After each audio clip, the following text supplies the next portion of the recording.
a total shoulder, so an anatomic shoulder, one, as far as you want to really make sure you're keeping your shoulder blades up and back. So after your procedure, the surgery is in a better alignment.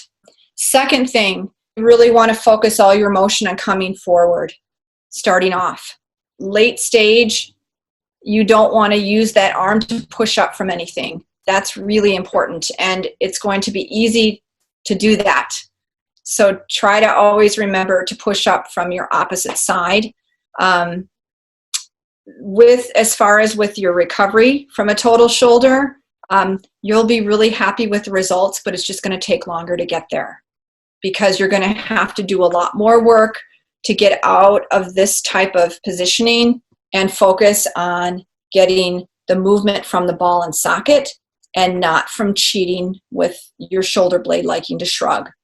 So by getting the muscle stronger behind your shoulder blade, that will actually help your neck feel better, and that will actually help your motion.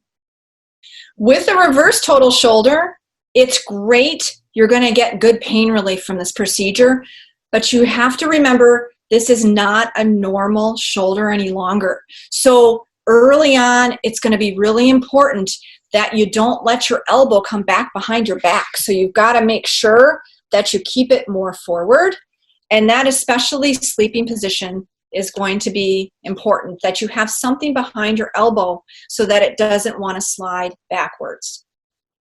As far as with your motions, the nice thing about these is depending on your surgeon, you may be able to start moving early on. And we like to start on your back because it's going to be a little easier. You're not going against gravity.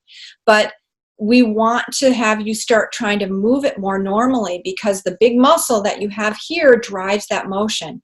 It's very different if you've had previous surgeries, if you've had rotator cuff repairs. This is a very different procedure.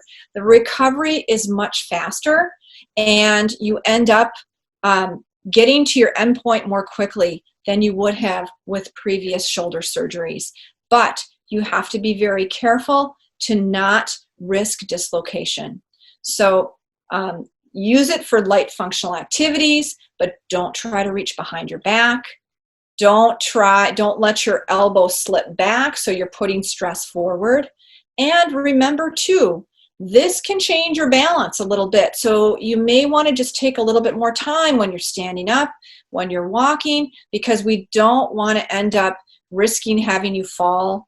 We don't want to end up with a revision or other things where it dislocates. So you just want to be careful with it, knowing it feels a lot better, but it's not going to be a normal shoulder by any means. It's going to be, you're going to be able to reach with it, do much more, but you still are going to have to baby it, especially the first, 6, 8, 12 weeks.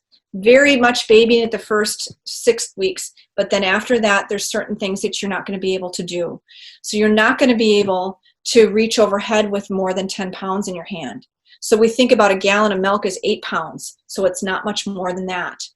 We don't want to do more than 15 pounds lifting with both hands. So if you think about like lifting up a laundry basket with a load full of clothes, that could easily be more than 15 pounds. So you may have to find that you need to start doing your tasks a little more smarter by taking half of the clothes out, going up, taking the laundry basket up, and then coming back for the other half.